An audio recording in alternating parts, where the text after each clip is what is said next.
agricultural research to improve food security in the developing world. An example of the University of California's own commitment to sustainability. But first, UC San Diego's dynamic new Dean of Biological Sciences and the importance of biology to our collective future. All on this edition of On Beyond.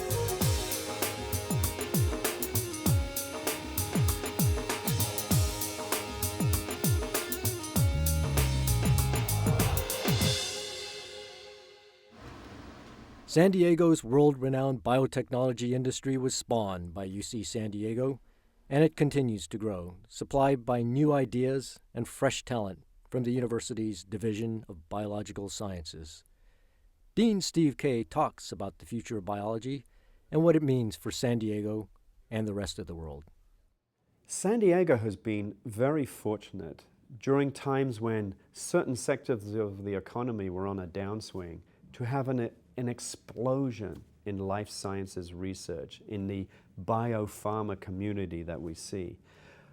Many people probably don't realize that here on Torrey Pines Mesa, within a 4-mile radius of our division at UCSD, 29,000 people participate in biomedical research every day. We essentially have a booming economy in biopharma, and our division and UC San Diego as a whole trains the workforce. We provide many discoveries that are used by that industry. Well over 200 companies have been founded on the Mesa that are a product of UC San Diego and its neighboring research institutions. This is a scientific economy that employs tens and tens of thousands of people here in San Diego and has essentially buffered San Diego from some of the economic hard times that other areas of the country which didn't have a life science industry were subject to. Yeah, it does. I've often been quoted as saying that biology will save the world. And what I really mean by that is biologists will save the world, and a knowledge of biology will help save the world. Why? Because to me, biology is the study of all living things on the planet. And so understanding biology helps us understand who we are, how we can be more healthy, how we can interact with other living things in our environment, and it enables us to essentially be better global citizens. Members of our San Diego community should really understand who we are in the Division of Biological Sciences. What is our work here? How will it impact their daily lives? A lot of people probably look at this tower that we live in and think many of us are sort of leather-patched academics wearing our Birkenstocks and really isolated from society. That really couldn't be further from the truth. We are a vibrant center of science, an agent of change, because many scientists here in the division are very interested, for example, in understanding the land-sea interface. We'll be establishing a center here that will help us use science to direct policies that will better manage our local environment, for example. On the health side, we have researchers who, for example, are looking at new ways in which cells interact with the flu virus and how we might combat viral diseases such as the flu or hepatitis C. These health problems and environmental problems are very real for the residents of San Diego County, and our scientists here in the division are actively engaged in solving those problems. The reason that I say our division here of biological sciences at UCSD can be an agent of change for our society is because I believe that through research and education will impact 3 key areas. One is global health, making us more healthy on a global scale. Second is our environment, better stewardship for a cleaner environment. And the third are contributions from biologists that will help us build a stronger economy. In the case of health, we at the division, for example, have a great knowledge of our immune system, of how our bodies combat disease. What we want to do is harness that knowledge so that we can begin to apply it, for example, to some of the more ignored diseases that we see emerging in developing countries. We have plenty of scientists here who really understand how the brain works, looking at that brain-mind interface. And what is it that goes wrong when we see an elderly relative suffering from Alzheimer's?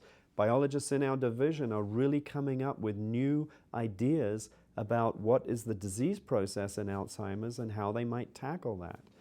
In terms of the environment, we have biologists who care a great deal about ecosystems, about how we can measure what is in an ecosystem. And instead of managing our ecosystems from a species point of view, we can start to look at the whole ecosystem and come up with much better decisions about managing and stewarding our environment. In the case of the economy, I think what's very important is we're facing the fact that petroleum will one day run out. And even before it runs out, we face a risk to society both from security and its expense. So many of our microbial and plant scientists are looking at new ways of making fuels that will provide a more secure and stronger economy.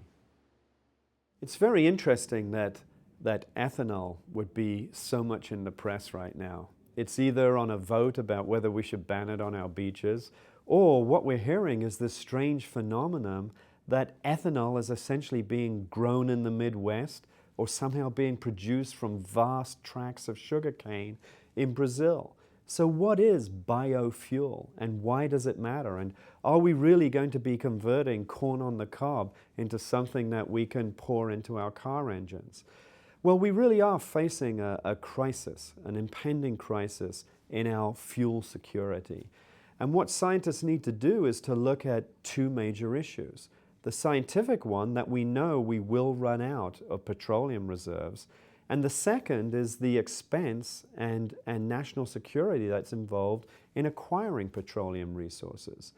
So what we can do is we can start to look inside of plants and inside of microbes, which are in fact biological factories for making chemicals of a huge variety. And what we need to do is unlock those factories and encourage those biological processes to produce new types of fuel molecules that will replace those that we pull out of the earth. What this will result in is lower carbon emissions, so a reduction and a management plan for greenhouse gases and global warming. But it will also supply a whole new economy, a whole new type of fuel that ultimately will replace petroleum and give us more security and a cleaner environment. There's a great deal of activity right now in the biofuels arena. We see investment from the biotechnology sector. People who normally have invested in pharmaceutical companies are now investing in small startup companies that have new technologies to create biofuels.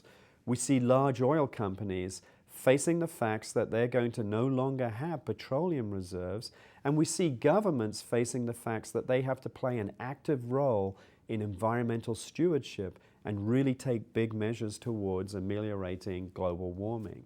Here in the Division of Biological Sciences at UC San Diego, we're very lucky to have excellent scientists who study plants and microbes and who know how to capture the internal factories of those plant and microbe cells and direct them towards making new fuel molecules. We have colleagues at the Scripps Institution of Oceanography who study algae, single-celled plants that can be harnessed potentially to turn sunlight into fuel products that you can actually put into the tank of your car. And just across the way in the campus, we have colleagues at the Jacobs School of Engineering who understand how to capture these biological processes and to scale them up so they can really be done on the large industrial scale that's going to be necessary to produce these new fuel molecules and help save our planet. I feel very strongly that biologists have a serious responsibility to help the public understand how biology impacts their lives. I grew up on a small island in the English Channel, and one of the reasons I became a biologist was my daily interaction with the ocean. And second, it was a little French man that appeared on the TV, and his name was Jacques Cousteau, and he used to tell us to wave goodbye to his friends from the deep. And what that man did was to show the world what had happened in the Mediterranean Sea and actually get enough interest in the biology of that sea to ultimately get political action that caused the Mediterranean to be cleaned up. This is a great example of how unlocking the natural historian that is in all of us can have a very beneficial impact on society. One of the things we're doing this year in the division to help educate the public about biological sciences and its relevance to their lives is to run a series of lectures called Evolution Matters in partnership with the San Diego Natural History Museum. These lectures are designed to help the public understand the role of evolution, of course, in generating this beautiful array of species that we see on our planet, the biodiversity of this planet, but also to help the public understand that evolution has a role to play in every biological scientist's lives, whether they be a doctor creating cancer cures or someone who's managing environments and has to steward biodiversity. Evolution really has a role to play in a contemporary sense and is relevant to people's lives today. The reason I came to UC San Diego to be leader of the Division of Biological Sciences is because I see this incredibly bright future. And I really want people to understand how bright that future is. It's about harnessing our knowledge, channeling that knowledge to improve healthcare for our local community, healthcare for our aging population. It's about producing plans for our environment where we're going to have clean, safe beaches, clean, safe oceans for our children to swim in. We're going to be much better stewards of our environment because of what's happening here in the division, because of the science and the knowledge that we're generating. And ultimately, in the not too distant future, we won't even have to worry about gas prices anymore because we're going to beat the pump using our knowledge of biological systems. And that's why I feel great when I go to bed every night, because I know the next morning on the horizon is the bright future of how biological sciences will really save the world.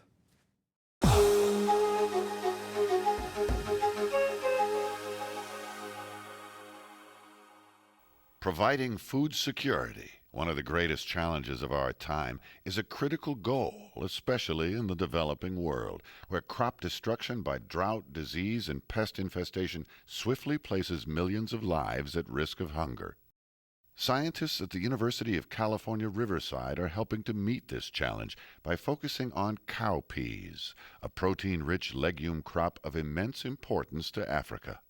The research, which is expected to significantly benefit resource-poor African farmers, is being made possible by a 3-year grant of nearly $1.7 million to UC Riverside from the Generation Challenge program of the Consultative Group of International Agricultural Research.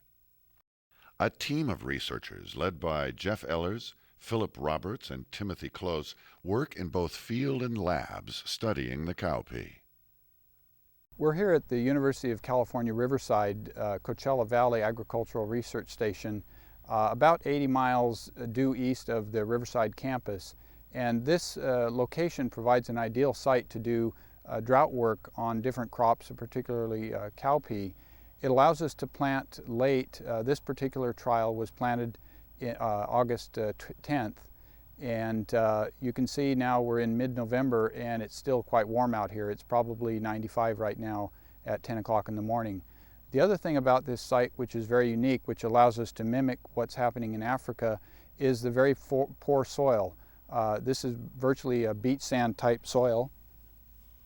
As you can see, very sandy and not a lot of water holding capacity. So it's quite easy to subject the different varieties to drought and see real effects. One of the things we can do in field station environments like this, and we also do the same in Africa, is that we can grow out many different cowpea varieties or types and screen for those that do better under pathogen pressure. So we can pick out the ones that have resistance, and then we can use those as parents in a breeding program to transfer through traditional crossing, transfer resistance genes for those pathogens into the improved varieties. So many times in Africa, the rainfall will, during the season will start, and the farmers will plant at the beginning of these rains in the hope that the rainfall will continue and be good. Unfortunately, in many years, the rainfall stops for a long period of time before resuming again, and they'll suffer devastating losses to drought. So we're trying to select cowpeas that will grow through these drought periods and then still end up yielding well once the rain resumes again. UCR is well positioned for this research project, having decades of experience with the cowpea both in Africa and California.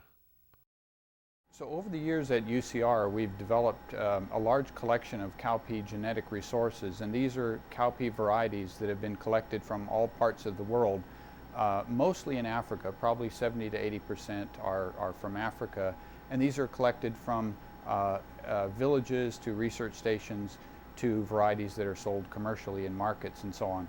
And so this represents the diversity that exists in the cultivated crop species.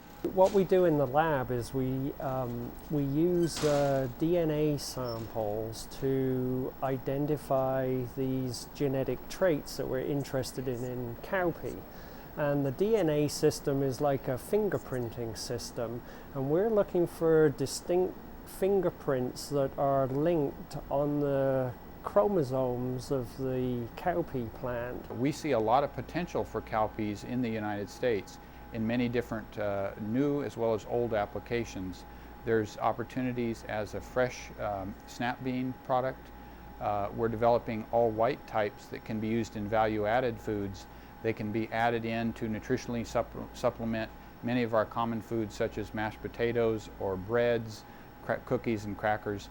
And the high protein content and the high fiber content, the high folic acid content, all will help supplement these staple foods that we all eat. So there's many different things that cowpea can be used for.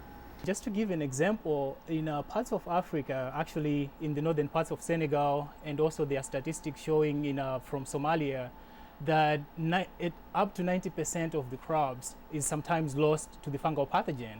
And in parts of India, the same thing has been reported as well. This is not part of Africa, but it's also a similar problem where up to 71% of the crop has been reported to be lost as a result of this particular fungus. So if we are able to find resistant genes, like I said before, resistant genes and also varieties that are tolerant to drought, we can easily, or at least we can make efforts to improve the yield potentials tenfold. What happens at UC Riverside in the next few years will benefit whole new generations in Africa of scientists, farmers, and families.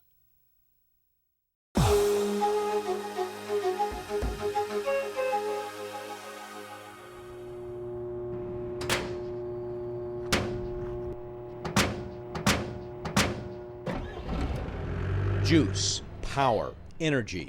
By any name, it's what makes UC Davis come alive every day. And every day, students, staff, and faculty are learning how this campus can reduce its contribution to global warming. Efficient energy use is essential to the mission of UC Davis, a campus committed to the stewardship of the environment. That means keeping a watchful eye on how today's decisions and actions impact tomorrow's generations. From my perspective as a chancellor, we have to begin now. It's not like we haven't been doing anything, but we have to go into a higher gear. In fact, the UC president has set system-wide sustainable goals to minimize the entire system's impact on the environment. Among those goals are developing an action plan for achieving what's called climate neutrality as soon as possible, while maintaining the overall mission of the university. That would mean working toward the university having a net zero impact on the Earth's climate. Each campus will strive to increase the percentage of low or zero emission vehicles by 50% by the year 2010. In addition, each campus is hoping to achieve zero waste by 2020, meaning everything will be recycled, giving relief to our own landfill. At UC Davis, our 5,300 acres makes us the largest campus in the system. We are home to nearly 1,200 buildings, 760 cars and trucks, and 52 buses. That makes the carbon footprint of this campus significant. Amy Fole of the campus's Environmental Health and Safety Unit converted the campus's energy consumption in 2005 to carbon dioxide emissions and found that this campus produced 228,893 metric tons of gas in 2005. That's the same amount of CO2 gas produced by driving 54,000 cars for a year.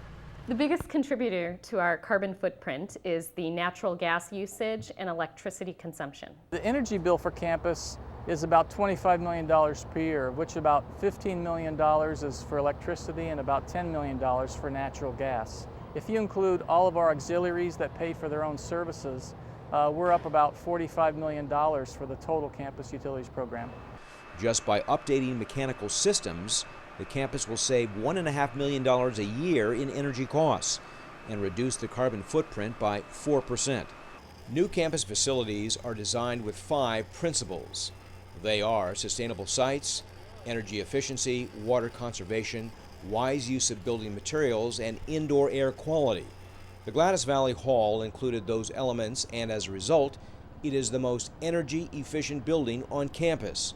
It uses 35% less energy than other buildings its size. As part of our sustainable sites measures on this project, we used a native meadow grass to both reduce the water needed for irrigation as well as create a natural look here. And that does involve a change in aesthetics. Instead of people seeing a clipped lawn in some of the buildings around campus, you actually see more of a natural meadow effect. Also, the rainwater that collects on the roof runs down through these pipes into this rock-lined channel, and that actually seeps into the ground and recharges the groundwater instead of overflowing and going directly into the stormwater system. The UC Davis R4 recycling program just received a statewide award for best practices for the work on effectively reducing waste on this campus. Lynn King, the project manager, says in order for the campus to meet the zero waste goal by 2020, it means more than just recycling. There are a lot of industry vendors out there that we're working with to generate zero waste. So it's not just going to be what we can recycle, it's going to be what we buy. So that will be the strategic sourcing project, the environmental preference purchasing. That is also a huge key for this whole process to work. 55% of the campus is purchasing recycled copy paper, and the goal is to get that to 100% as soon as possible. 1,000 acres of this campus is intensively landscaped and maintained. That includes 9,000 trees, hundreds of acres of grass, and a 2-mile-long arboretum. 100% of the green waste goes back to the landscape in the form of fertilizer, mulch, and ground cover. In the summer months, the campus uses more than 1 million gallons of water a day for irrigation. We're excited about the fact that we've got a new central system that makes watering so much more efficient. A $1 million computer now controls all the systems by monitoring the water content of plants. The campus will save 700,000 gallons of water a week. That's enough to fill 25 to 35 swimming pools every day. All fertilizers used on campus are now 100% organic, and for every tree that dies on campus,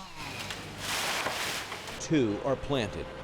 Trees capture thousands of pounds of carbon dioxide every year and replace it with oxygen. The key to sustainability is not just living the green life. Rather, it's about continuing research and teaching the next generation. In the classroom, design students are learning a concept called cradle-to-cradle principles. That means that designing so that there is no waste in the future. That's really our ultimate goal, not to recycle, but to produce no waste. Students representing all 10 UC campuses have been working with administrators to forge valuable new policies. Our students have been the drivers in this issue, and we as administrators, as faculty, have stepped back, listened to their arguments, heard their passion, felt their passion, and said there are some very good issues here that students are bringing to us. Let us step back and really think about them and talk with them about that. Jonathan Woolley, a graduate student in mechanical engineering at UC Davis and a member of both the California Student Sustainability Coalition and the Campus Sustainability Advisory Committee, says thinking green isn't something that can be captured, boxed up, and delivered through policy or guidelines. The university really relates to operations, and you can see that in the way that we've begun working with sustainability. So right now we've put through policies that focus on building practices and energy efficiency and acquiring greener energy, cleaner energy.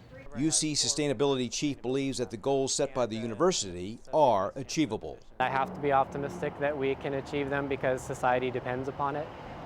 We have to come up with solutions as a society, and the university is the innovator, or one of the innovators for society, come up with new ideas. We have all this brain power on our campuses, so if we can't do it on our campuses, where else can we do it?